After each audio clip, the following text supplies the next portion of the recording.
Trump's recent actions in South Africa are not just a political stunt. They're a game-changer in the racial politics debate, and I'm here to break it down for you. In a move that has shocked many, Trump has made a bold statement about South Africa, one that has sparked a heated debate on both sides of the Atlantic. For those who don't know, South Africa has a long and complex history of racial politics, from the apartheid era to the present day, and Trump's comments have only added fuel to the fire. As the news broke, reactions started pouring in from all corners of the globe. Supporters hailed Trump's move as a brave stand against political correctness, while critics slammed it as a thinly veiled attempt to stir up racial tensions. In South Africa, many were outraged, accusing Trump of meddling in their domestic affairs and ignoring the country's painful history of racial oppression. Across the U.S., the debate raged on, with some arguing that Trump's comments were a necessary wake-up call, while others saw them as a dangerous and divisive ploy.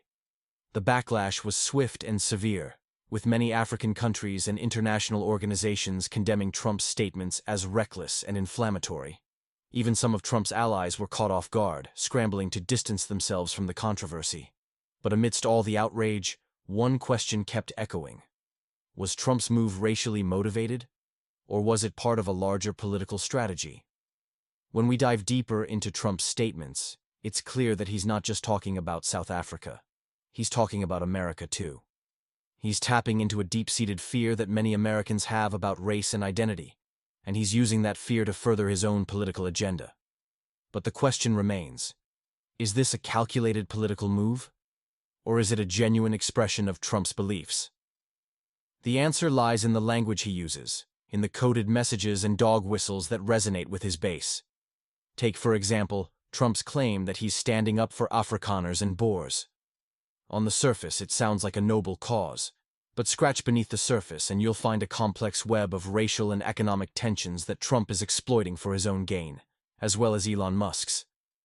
He's using the language of white victimhood to rally his supporters, to create a sense of grievance and resentment that can be marshaled against his political enemies. But Trump's move goes beyond just South Africa. It has far-reaching implications for international relations and domestic politics in the U.S.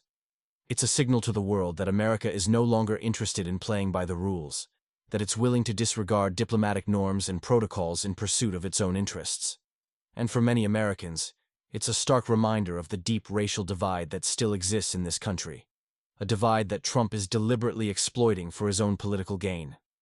As we move forward, it's clear that Trump's actions will have lasting consequences for international relations and domestic politics in the U.S. The question is, will we allow ourselves to be dragged down into the abyss of racial politics, or will we find a way to rise above it, to create a more just and equitable society for all? The answer lies not with Trump, but with us, as citizens and as human beings. So what do you think? Is Trump's move a deliberate attempt to stir up racial tensions, or is it a genuine expression of his beliefs? Let me know in the comments section below, and if you want to learn more about racial politics, be sure to check out our next video, where we'll be diving deeper into the history and complexities of this crucial issue.